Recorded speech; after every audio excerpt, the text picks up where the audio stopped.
A lot of people that I talked to, and I don't remember what your take was at the time, but before we had seen Tyler Van Dyke play, which I got to say, I was amazed. I thought it worked out really well for him that he steps in against Central Connecticut State so he could get that game work against the worst opponent on the schedule. And then, boom, right into the Virginia game. His first two games were not stellar. I think we saw the potential there. And then by the third game, he was off and running, and it was like 350, 380 a game, 3 and 4 touchdown passes every game.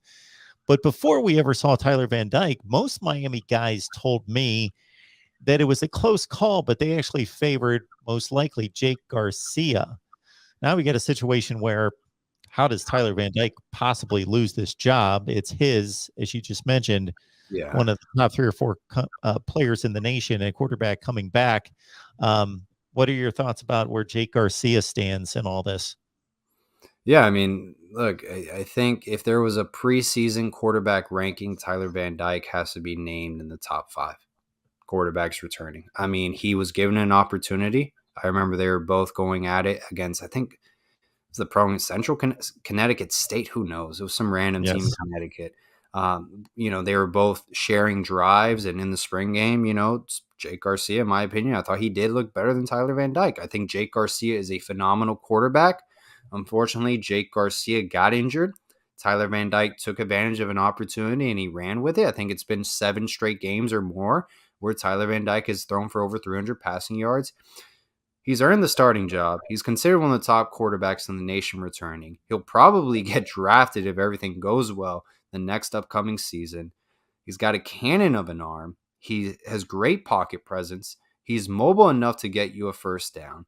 Tyler Van Dyke was the leader the second half of the season. When De'Aaron King went down with his injury, Tyler Van Dyke stood up to the plate, made plays for the University of Miami, and got this team a lot of wins with Charleston Rambo by his side. Okay?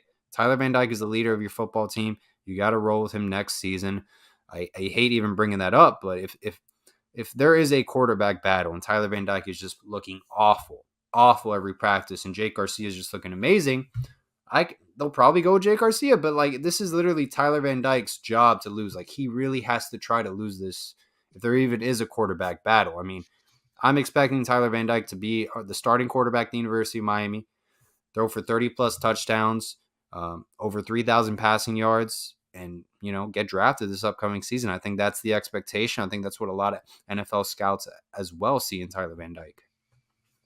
Hey, Paul, talking about expectations,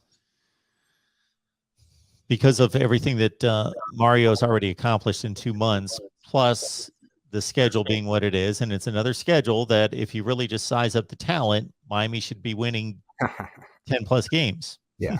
So we've said this many times in the past.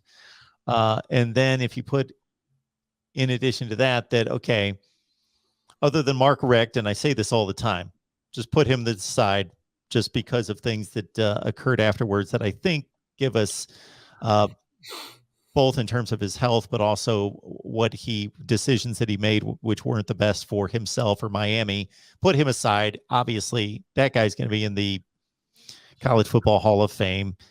So he's proven. But other than that, nobody's achieved at Miami, and nobody achieved post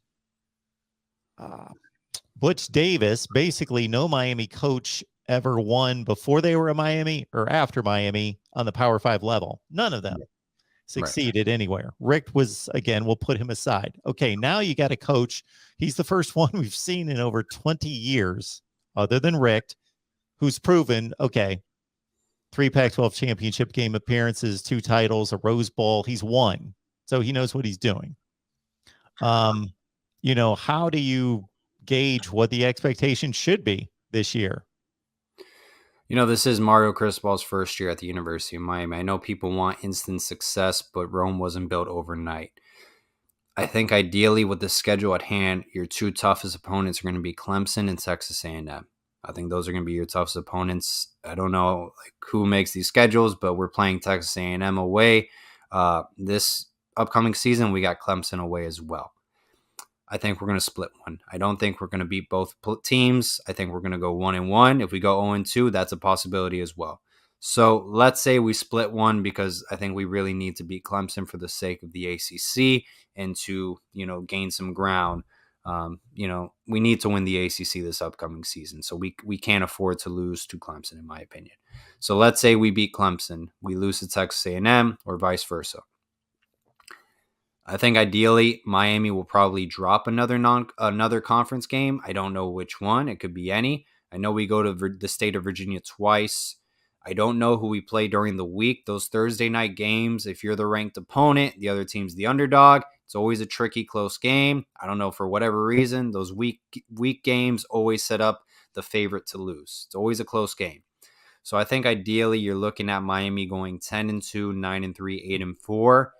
If everything's clicking, I can see 11-1, but I don't think we're going to go undefeated this year. I think 11-1 is a little bit of a reach. So I say 10-2, 9-3 should be your appropriate range for Mario Cristobal's first year at the University of Miami. I think worst case scenario, 8-4.